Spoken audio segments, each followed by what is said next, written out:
여러분 만나서 반갑습니다.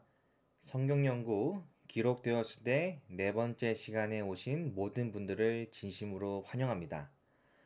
오늘 이 말씀처럼 마지막 시대를 살아가는 우리에게 말씀하시는 하나님의 음성을 우리가 이 시간 듣게 되길 간절히 바랍니다. 오늘의 주제는 위기에 빠진 지구의 희망입니다. 탐험 역사상 가장 위대한 실패라고 불리는 한 이야기입니다. 영국의 군인이자 선원이요 탐험가인 어니스트 셰클턴은 이 남극 탐험을 시도합니다. 그와 27명의 탐험 대원들은 인듀어런스 호를 타고 남극을 항해합니다. 그런데 그만 그 배가 바다 한가운데서 추위로 인해 얼어붙어 움직일 수 없게 되었고 설상가상으로 배가 침몰하게 됩니다.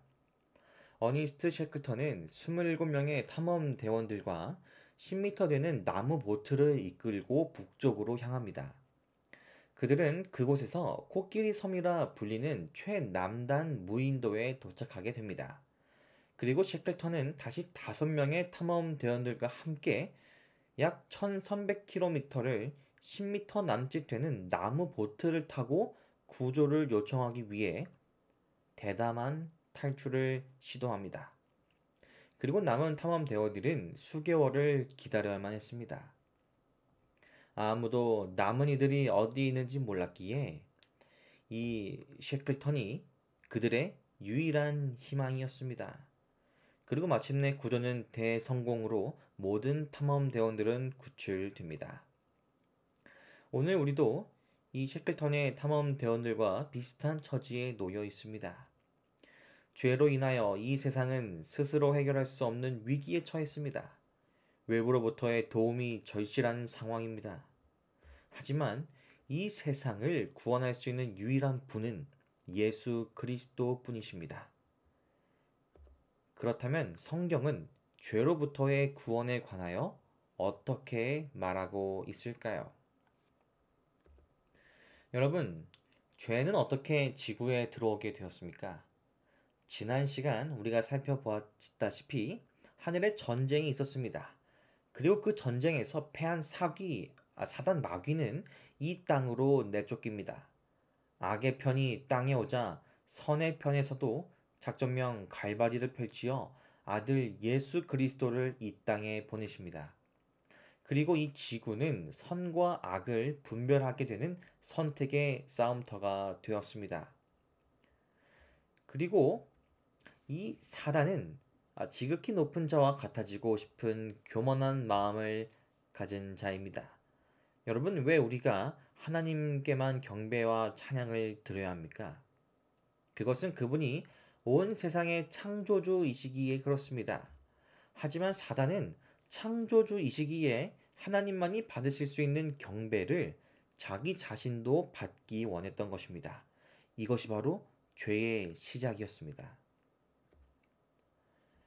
하늘에서 쫓겨난 사단은 이제 이 반역의 정신을 사람에게 가져갑니다.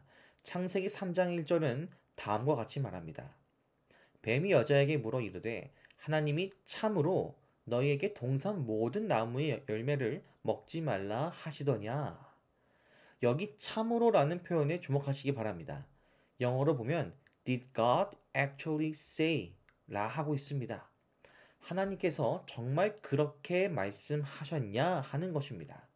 너가 들은 그 말씀이 정말 그 의미를 뜻하는 것이냐? 하나님이 그렇게 말씀하신 게 정말이냐? 라고 사단이 뱀의 모양으로 하와의 마음에 의심과 거절의 정신을 불러일으키는 것입니다. 그러나 정말 하나님께서 그렇게 말씀하셨냐는 사단의 유혹과 달리 창세기 2장은 하나님께서 분명히 말씀하신 것을 기록하고 있습니다. 여호와 하나님이 그 사람에게 명하여 이르시되 동산 각종 나무 열매는 내가 임의로 먹되 선악을 알게 하는 나무 열매는 먹지 말라.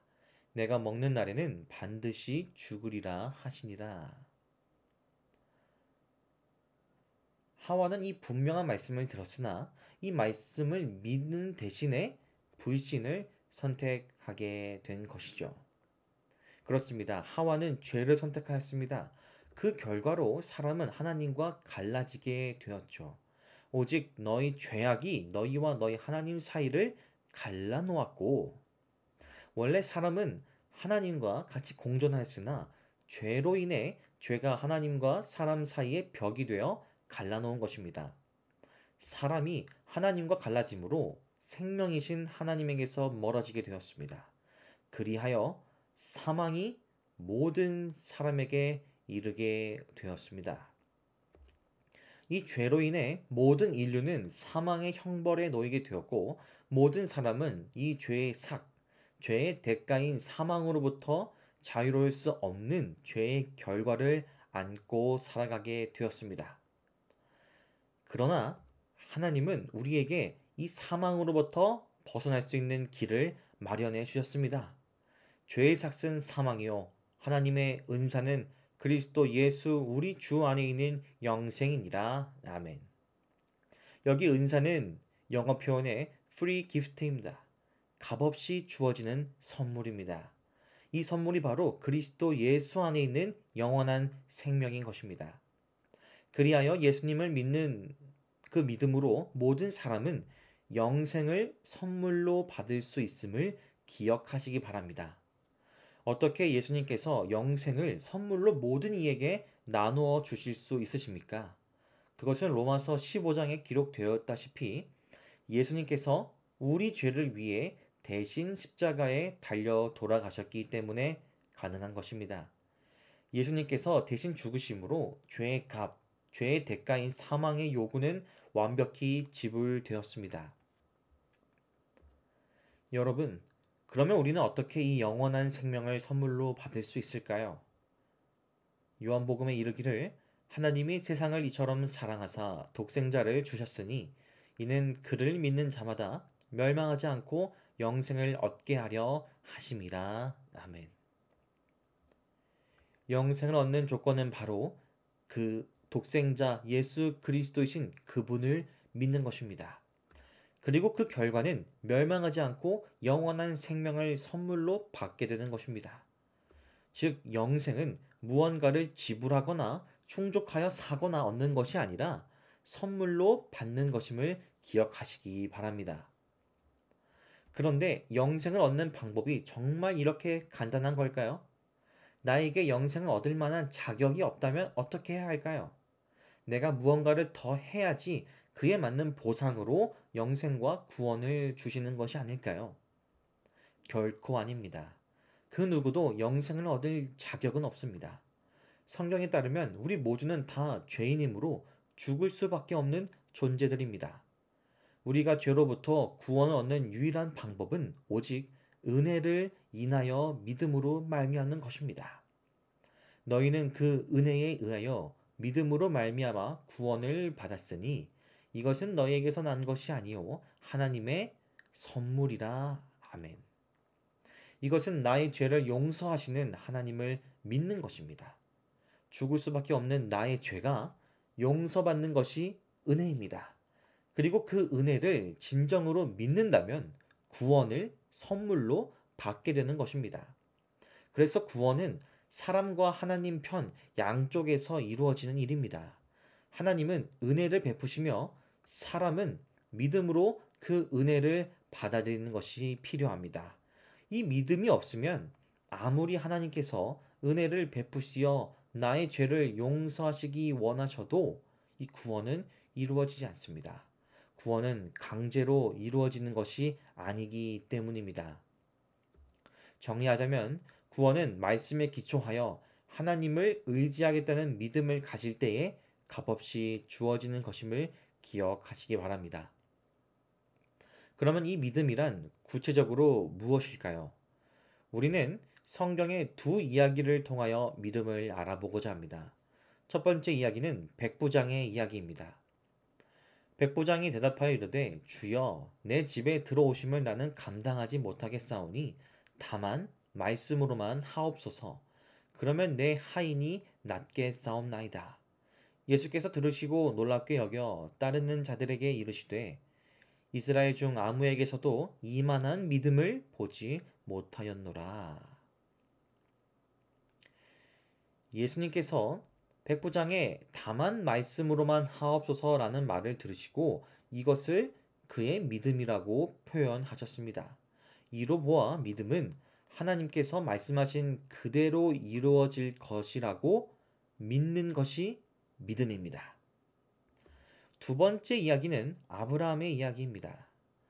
믿음이 없어 하나님의 약속을 의심하지 않고 믿음으로 견고하여져서 하나님께 영광을 돌리며 약속하신 그것을 또한 능히 이루실 줄을 확신하였으니. 여러분, 아브라함은 믿음으로 하나님의 약속이 능히 이루어질 줄을 확신하였다고 합니다. 이로 보아 믿음은 하나님이 약속하신 그대로 이루어질 것을 확신하는 것이 믿음입니다. 이 두 이야기를 종합하자면 비슷하게 보이지 않습니까? 믿음은 하나님께서 말씀하시고 약속하신 것이 그대로 이루어질 것이라고 믿는 것. 확신하는 것이 바로 성경이 말하는 믿음입니다. 다시 말하면 그분께서 나의 죄를 용서해 주실 수 있으시다는 것을, 그 약속을 내가 믿는 것. 내가 회개하여 그분께로 돌아가고자 한다면 언제든지 나를 받아주신다는 그 약속을 내가 확신하는 것. 이러한 삶이 바로 신앙이요, 영생을 선물로 주시겠다고 하신 그 약속을 믿고 기대하며 사는 삶입니다. 이 믿음 다음에 이루어지는 것은 바로 죄를 용서받는 회개입니다. 그러므로 너희가 회개하고 돌이켜 너희 죄 없음을 받으라. 여러분, 회개는 죄로부터 돌아서는 것을 의미합니다. 이것은 내가 지은 죄에 대하여 통회하는 마음, 아프게 후회하는 마음을 갖는 것입니다. 또한 죄의 속성을 깨닫고 하나님의 의로우심을 받아들이기 위하여 죄로부터 돌아서는 것을 의미합니다. 내가 걸어가던 방향으로부터 180도 돌아서 나의 얼굴이 반대편을 바라보고 걷는 것. 이것이 바로 회개의 모습입니다. 학자들은 회개를 보고 죄를 생애에서 쫓아내는 과정이라고 말합니다. 회개는 한순간이 아니라 과정이라고 하는 것이죠. 일단 죄를 회개하면 고백이 이루어질 수 있고 용서를 받을 것입니다. 그러나 아주 중요한 표현이 여기 있습니다. 회개가 없는 고백은 무의미하다. 하나님은 마음속에서 여전히 활동하고 있는 죄를 용서할 수 없다. 성경이 고백보다 회개를 근본적으로 강조하는 이유가 여기에 있다. 그렇습니다.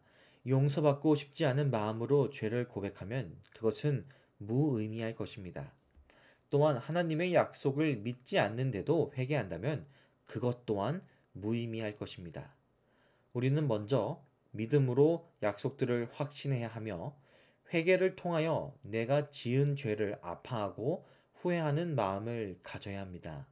그리고 죄로부터 돌아서는 연습을 계속해야 합니다. 이어서 회개 다음에 이루어지는 고백을 살펴보겠습니다.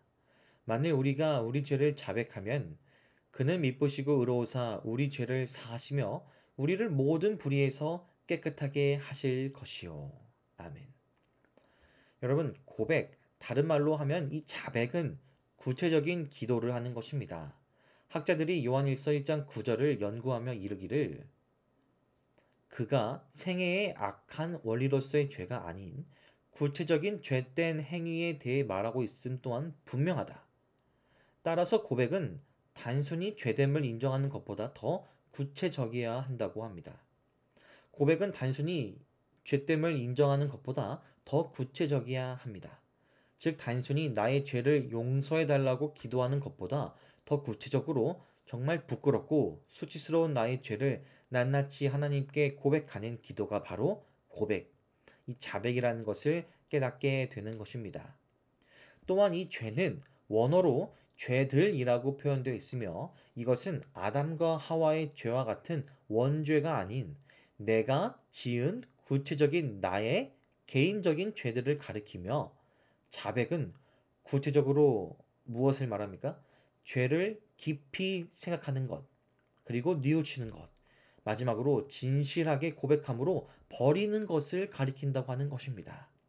죄의 고백은 내가 지은 죄를 돌아보며 깊이 생각하고 구체적으로 기도하며 뉘우치고 마침내는 버리는 것을 의미한다고 하는 것입니다. 여러분, 우리는 나를 용서하시겠다고 약속하신 하나님의 그 말씀, 그 약속을 믿어야 합니다. 이것이 바로 믿음으로 하나님의 용서를 받아들이는 것입니다. 우리가 고백할 때 하나님은 용서하십니다. 여러분과 제가 진심으로 하나님께 죄를 고백하게 되길 간절히 바랍니다. 죄 고백까지 한 자들, 즉 용서받은 자들은 어떤 삶을 살까요? 그런즉 너희는 하나님께 복종할지어다. 순종하는 삶을 살 것입니다. 이것이 그리스도인 삶의 핵심이지요. 그래서 기독교는 단순히 어떤 사상인 원칙을 믿는 것, 다시 말하면 누구의 가르침이나 어떤 교리들과 혹은 교회의 전통과 규칙들을 믿는 것만이 아니라 하나님의 뜻에 순종하며 살아가는 것을 의미하는 것입니다. 그리하여 우리가 단순히 믿기만 하는 believing의 삶에서 하나님의 뜻에 순종하여 살아가는 beliving의 삶으로 가야 함을 깨달아야 하는 것이지요. 여러분, 정말 하나님은 내가 나의 죄를 회개하고 자백할 때 나를 받아주실까요? 이것을 어떻게 확신할 그리고 어떻게 믿을 수 있을까요? 성경이 말하기를 내게 오는 자는 내가 결코 내쫓지 아니하리라고 말씀하고 있습니다. 결코 내쫓지 않으시겠다고 말씀하신 예수님. 아니요. 오히려 오늘도 문 밖에 서서 내가 마음 문을 열기를 기다리시는 분이 바로 여러분과 저의 위기를 해결할 수 있는 유일한 분이시라는 사실을 믿으시기 바랍니다. 예수님의 용서와 구원을 받아들이면 영생의 선물의 그 약속은 분명 이루어질 것입니다. 오늘 우리가 살펴본 내용은 바로 구원에 이르는 네 단계였습니다. 첫 번째는 바로 믿으라는 것이었고, 두 번째는 회개하라, 세 번째는 자백하라, 네 번째는 순종하라는 것이었습니다. 여러분, 이 모든 과정을 정리하면 이것은 거듭남의 과정이라고 말할 수 있습니다. 예수님은 그분께 오는 과정을 거듭남의 과정으로 설명하셨습니다. 예수님께서 니고데모에게 설명하셨듯이 구원의 선물을 받기 위해서는 반드시 거듭나야 합니다. 거듭난다는 것은 하나님의 은혜로 새로운 삶을 산다는 것을 말합니다. 낡고 죄 많던 이전의 삶을 버리고 새로운 삶으로 창조되는 것입니다. 바울은 그래서 누구든지 예수님 안에서 거듭나면 새로운 존재가 된다고 말하는 것입니다. 이 거듭남의 삶을 사는 것이 바로 하나님을 기쁘시게 하는 삶의 모습입니다. 내가 그리스도와 함께 십자가에 못 박혔나니 그런즉 이제는 내가 사는 것이 아니요 오직 내 안에 그리스도께서 사시는 것이라. 이제 내가 육체 가운데 사는 것은 나를 사랑하사 나를 위하여 자기 자신을 버리신 하나님의 아들을 믿는 믿음 안에서 사는 것이라. 아멘. 내 안에 그리스도께서 사시는 것, 믿음 안에서 사는 것, 이것은 다시 말하면 예수님께 영생의 선물을 받은 사람은 매 순간순간마다 하나님께 물어 그분의 뜻에 순종하는 삶을 살게 된다는 것을 의미합니다. 이것이 바로 대쟁투사관입니다. 선과 악의 선택인 싸움터인 이 지구에서 내가 오늘 누구의 뜻에 따르고 순종할지 매일 매 순간마다 하나님께 물어서 순종하는 여러분과 제가 되길 간절히 바랍니다. 빌립보서는 다음과 같이 이에 대해 우리에게 권면하고 있습니다. 하나님께서는 여러분 안에서 활동하셔서 자신의 기쁘신 뜻에 따라 여러분으로 하여금 결정하게 하고 또 실천하게 하시는 분이십니다.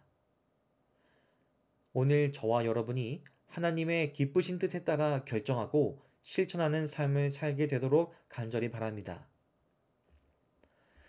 여러분, 그런데 처음부터 어렵고 큰 것을 결정하고 실천하라는 말이 아닙니다.